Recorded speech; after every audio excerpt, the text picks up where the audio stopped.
Chers amis, laissez-moi vous expliquer comment rendre le cannibalisme socialement acceptable. Un sujet à l'origine tabou. Vous commencez par organiser dans un cadre prestigieux un colloque international en réunissant des ethnologues de renom aux publications innombrables. Au menu, les cas de cannibalisme rituel en Papouasie-Nouvelle-Guinée. Le colloque est un succès international et une université en vue publie les actes du colloque. Ça y est, le cannibalisme a sa caution savante et le relativisme s'est invité dans la partie. Deuxième étape, désenclaver la problématique du cannibalisme en la sortant des cercles académiques poussiéreux. Pour cela, les performances artistiques d'un groupe d'écorcheurs et de body performeurs consommateurs de chair humaine sera parfait.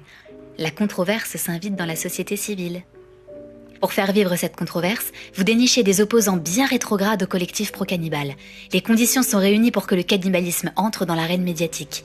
Philosophie Magazine publie d'ailleurs un hors-série sur le cannibalisme avec une tribune d'André Comte-Sponville sur l'éthique du cannibalisme. Dans le même numéro, le hargneux Aymeric Caron s'interroge. Le cannibalisme est-il l'avenir des régimes véganes carencés en protéines animales ? Le moment est venu de procéder à un travail d'euphémisation lexicale. Plutôt que de cannibale, parlons d'anthropophagie.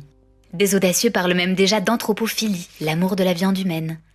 C'est le moment de ressortir votre épouvantail et les nasillons de service à la délicatesse de Bulldog, si caricaturaux qu'ils feront parfaitement l'affaire pour dédiaboliser le cannibalisme. La fenêtre d'Overton continue de coulisser. La télévision s'invite alors dans la partie. Une avalanche de reportages recyclés et de débats approximatifs avec des experts en tout et en rien vous explique que l'humanité a depuis la nuit des temps pratiqué l'anthropophagie. Envoyé spécial consacre même une émission à la vogue des crèmes amincissantes à base de protéines humaines à New York. Et une Conchita Wurst cannibale gagne le concours de l'Eurovision. C'est le jackpot. Il ne reste plus qu'au people qu'à s'emparer du sujet. Vous apprenez que le Dalai Lama, Lady Gaga et George Clooney sont anthropophiles. Voilà. Le cannibalisme est sexy, pop, tendance et bankable.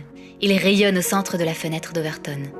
Le législateur s'apprête à le dépénaliser et Walt Disney a acheté les droits d'Hannibal Lecter.